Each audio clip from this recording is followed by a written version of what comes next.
ತಿಂಗಳ ಕೊನೆ ವಾರದ ವಿಷಯ ಯಾವುದು? ಕ್ರಿಮಿ ಕೀಟಗಳು ವಿಷಯಕ್ಕೆ ಅನುಗುಣವಾಗಿ ನಾವು ಒಂದು ಕತೆ ಹೇಳೋಣ, ಸರಿನಾ? ಯಾವುದು ಕತೆ? ದೊಡ್ಡ ಕಾಡಿತ್ತು. ಏನಿತ್ತು? ಆ ಕಾಡಿನಲ್ಲಿ ಒಂದು ಆನೆ, ಅಂದ್ರೆ ಇದು ಒಂದು ಒಂಟಿ ಸಲಗ ವಾಸವಾಗಿತ್ತು.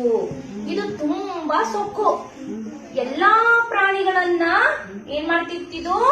ಎದುರಿಸ್ತಿತ್ತು, ತೊಂದರೆ ಕೊಡ್ತಾ ಇತ್ತು. ಬರೋದು, ಅವಕ್ಕೆ ಹೊಡೆಯೋದು, ತುಳಿಯೋದು ಮಾಡ್ತಾ ಇತ್ತು. ಅದಕ್ಕೆ ಈ ಆನೆ ಬಂದ ತಕ್ಷಣ ಎಲ್ಲಾ ಪ್ರಾಣಿಗಳು ಏನ್ ಮಾಡಿದ್ವು? ಓಡೋಗ್ತಾ ಇದ್ವು. ಒಂದಿನ ಹಿಂಗೆ ನಡ್ಕೊಂಡ್ ಬರ್ಬೇಕಾದ್ರೆ ಅಲ್ಲಿ ಆನೆ ನಡ್ಕೊಂಡ್ ಬರ್ಬೇಕಾದ್ರೆ ಅಲ್ಲಿ ಇರುವೆ ಗೂಡಿದ್ವು. ಆ ಇರುವೆ ಗೂಡುಗಳನ್ನ ಏನ್ ಮಾಡ್ತು? ತುಳಿದು ತುಳಿದು ತುಳಿದು ಎಲ್ಲಾ ಇರುವೆಗಳನ್ನ ಸಾಯಿಸ್ಬಿಡ್ತು. ಅದ್ರಲ್ಲಿ ಒಂದೇ ಒಂದು ಇರುವೆ ಉಳ್ಕೊಂತು. ಏನಾಯ್ತು?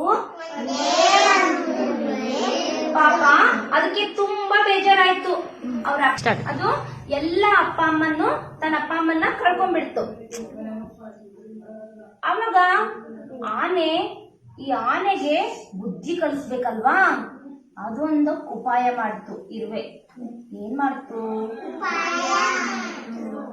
ಆನೆ ಮಲಗಿರ್ಬೇಕಾದ್ರೆ ಈ ಇರುವೆ ಬಂತು ಆನೆ ಹತ್ರ. ಆ ಇರುವೆ ಹತ್ರ ಆ ಆನೆ ಮೂಗಿನೊಳಗಡೆ ಹೋಗಿ ಹೋಗಿ ಹೋಗಿ ಮೂಗಿನೊಳಗೆ ಕುತ್ಕೊಂಡ್ಬಿಡ್ತು. ಆನೆ ಮೂಗಿನೊಳಗೆ ಹೋಗಿ ಕಚ್ ಕಚ್ ಕಚ್ ಕಚ್ ಕಡಿ ಕತ್ಬಿಡ್ತು. ಅದಕ್ಕೊಂದೇ ಹೆಚ್ಚಾಗಿ ಅಂತ ಕೂಗ ಕತ್ಬಿಡ್ತು.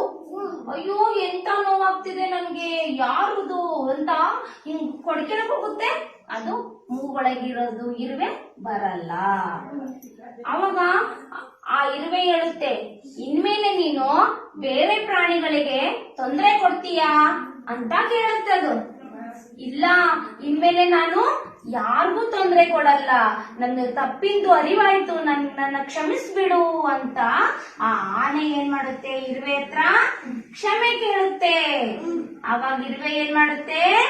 ಆನೆ ಮೂಗಿನಿಂದ ಏನ್ ಮಾಡುತ್ತೆ? ಬಂದ್ಬಿಡುತ್ತೆ. ಆವಾಗ ಆನೆ ತನ್ನ ಪಾಡಿಗೆ ತಾನು ಹೋಗುತ್ತೆ. ಆವಾಗ ಏನ್ ಮಾಡುತ್ತೆ? ಕಾಡಿನ ಎಲ್ಲಾ ಪ್ರಾಣಿಗಳು ಅದನ್ನ ನೋಡಿ ಏನ್ ಮಾಡ್ತವು? ಖುಷಿ ಪಡ್ತವು, ಅದನ್ನ ಕೊಂಡಾಡ್ತವು. ನಮ್ಮನ್ನೆಲ್ಲ ಕಾಪಾಡ್ದೆ ನೀನು ಅಂತ ಕುಣಿದಾಡ್ತವು. ನೋಡಿ, ಯಾರೇ ಸಣ್ಣವರೇ ಆಗ್ಲಿ ದೊಡ್ಡವರೇ ಆಗಿರ್ಲಿ, ಅವ್ರು ಹೆಂಗಿರ್ಬೇಕು ಹಂಗಿರ್ಬೇಕಲ್ವಾ? ಅವ್ರ ಪಾಡಿಗೆ ಅವ್ರು ಇರ್ಬೇಕು, ನಮ್ ಪಾಡಿಗೆ ನಾವ್ ಇರ್ಬೇಕು. ನಾವು ಮತ್ತೊಬ್ಬರಿಗೆ ತೊಂದರೆ ಕೊಟ್ರೆ ಅವ್ರು ಮತ್ತೆ ತಿರ್ಗಾ ನಮಗೂ ಹೌದಾ ಇಲ್ಲ ಕೊಡ್ತಾರಿಲ್ಲ?